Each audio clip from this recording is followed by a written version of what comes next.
bépp doomu sénégalais ki nga xam ne ñàkk na mbokkam wala am na mbokkam ku gaañu wala ku blessé ci manifestation yi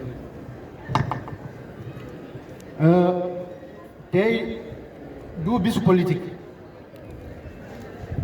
tey bisu démocratie la tey bisu Sénégal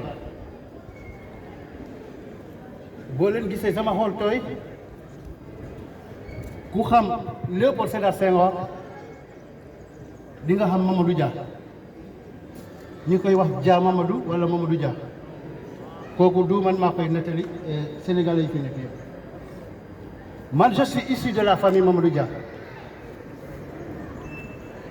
je suis de la famille Mamadou Dia te ku xam histoire diggante Senghor ak Mamadou Dia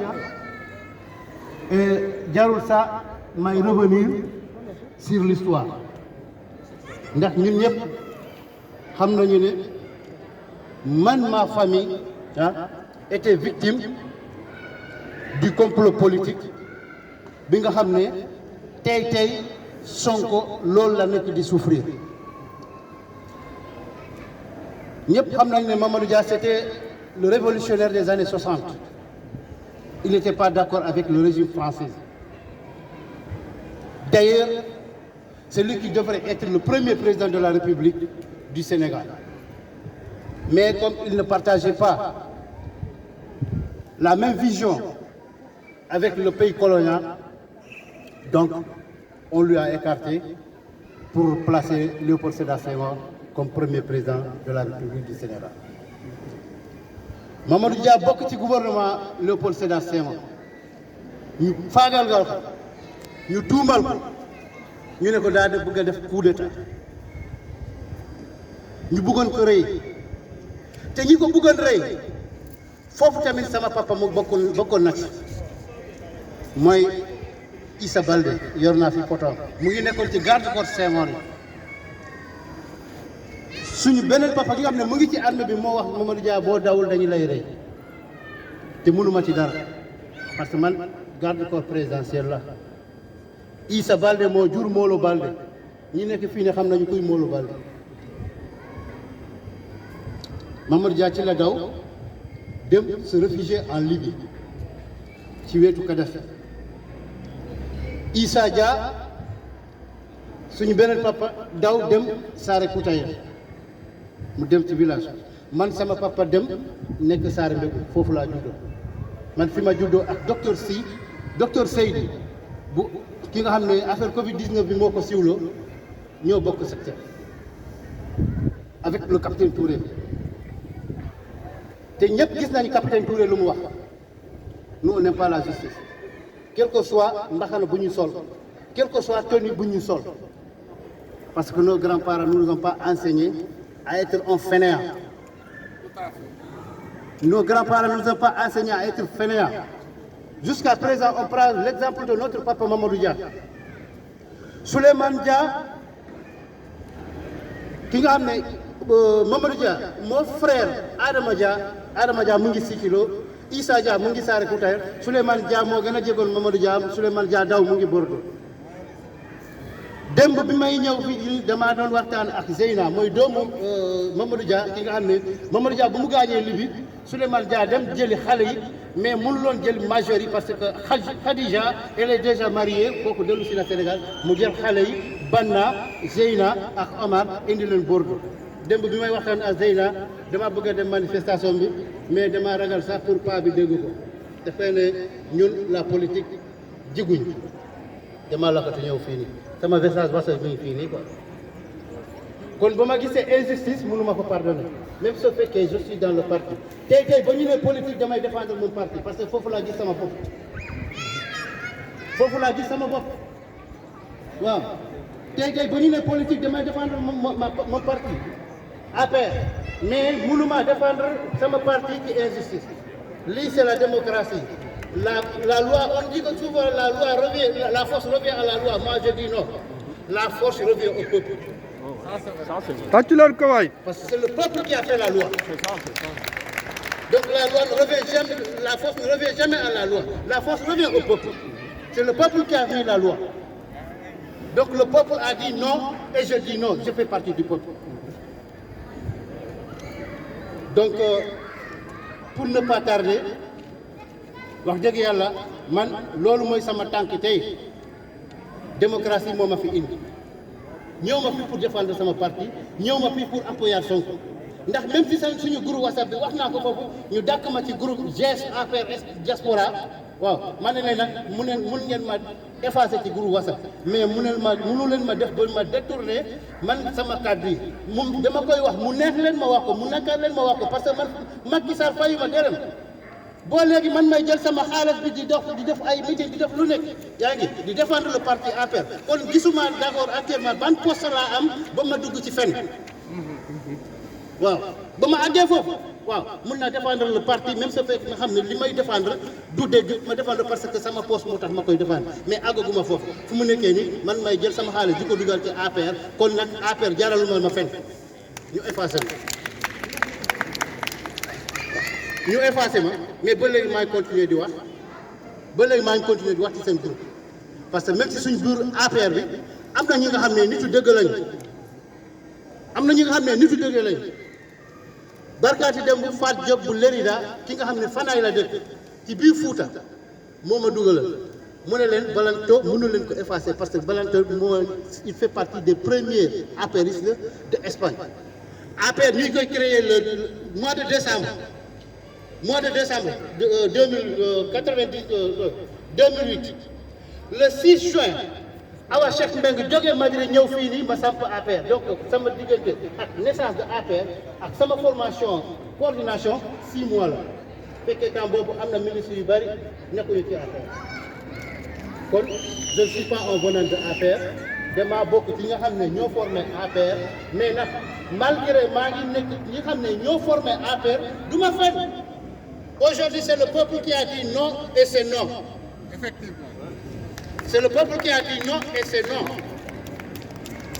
soo fekkee temps bi may na ma ko dinaa doon def sama vocal bi ma def ci suñu groupe bi ba tax ñu effacé ma demandé Macky parce que groupe boobu dafa am ay ministres dafa am lépp c'est la diaspora fii ba États-Unis ma ne maa ngi lancé benn kàddu ci suñu groupe pour WhatsApp soo fekkee mënoon nañu ko wax Macky naa reculer ma ne leen Macky actuellement nii mbirum bi dépassé na Ousmane Sonko ñi génn ci cahier bi il y a des apéristes il y a des gens de Rewmi il y a des démocrates donc c'est le peuple qui s'est réveillé il faut dire non quand le peuple dit non mais bul topp nit ñi nga xam ne ñu ngi sa ginnaaw di la ne non bës ko rek pour éliminer un rival politique fi ngay mujjee Ousmane Sonko du wàcc mais yow yaay wàcc te finalement dafa tardé génn mais dafa mujjee génn parce que bu génnul woon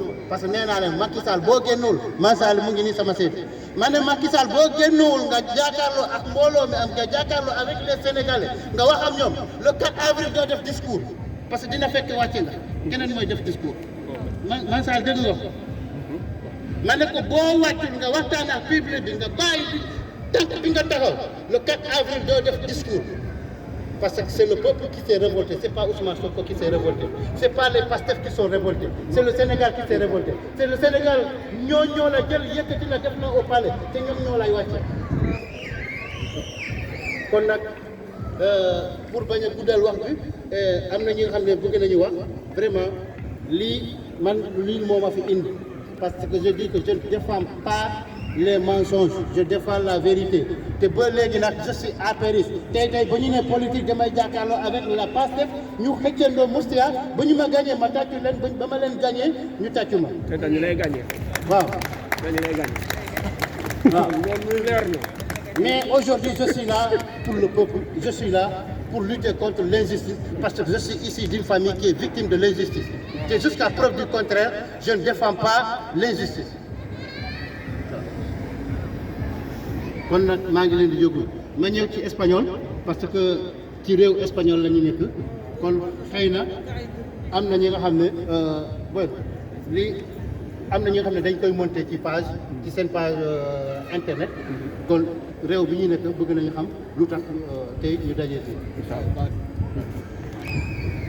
Muy buenos días. Antes de todo, pido perdón a todos los familiares que han tenido un personal fallecido en lo que acaba de ocurrir en Senegal.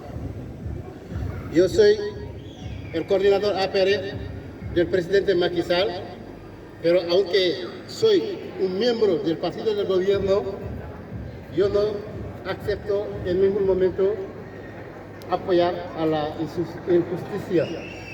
Porque hoy, el día de hoy no estamos en un día de política, estamos en un día para defender la democracia. Y cuando se dice defender la democracia, ahí está excluido el partidario de partido político. Entonces yo, como acabo de decirle en mi idioma, yo pertenezco a una familia víctima de la injusticia política. Porque el primer presidente de la República de Senegal, Léopold Sédar Senghor, acusó a nuestro padre como intentando hacer un golpe de Estado. Y gracias a Dios, porque si Dios dice que no, es no. Si no, hoy a lo mejor yo no estaré aquí, porque Mamadou Dia estaría asesinado por este intento de golpe de Estado que fue falso. Era falso. Y gracias a Muhammad Gaddafi, que vino a recoger nuestro padre, a llevarlo en Libia hasta el día de su fallecimiento. Por eso este ha vivido su vida hasta que está muerto, una muerte natural. Entonces yo soy familiar de Dia Mamadou, conocido Dia Mamadou, pero es Mamadou Dia. Mamadou Dia es el hermano de Issa Dia.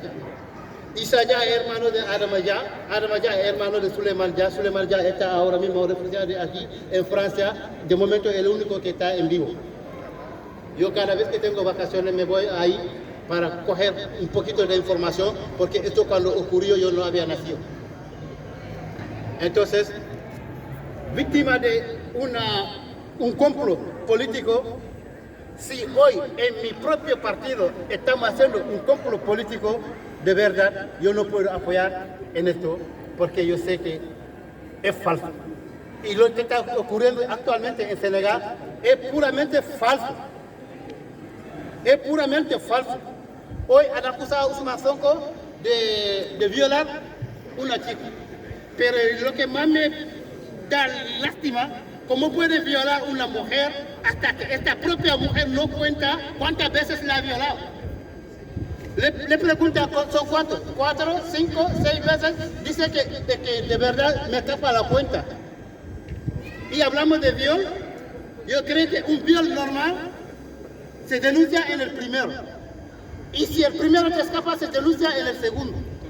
Pero te violan hasta que te escapa la cuenta.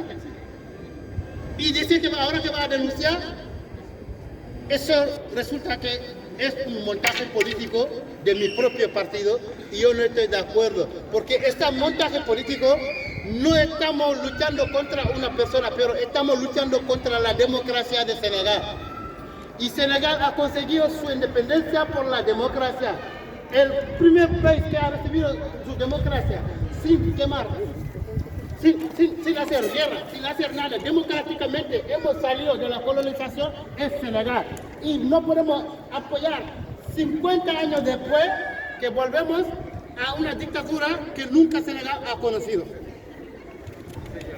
Nunca Senegal ha conocido. Léopold Sédar Senghor ha estado 20 años en el poder y se fue sin quemar nada, sin guerra.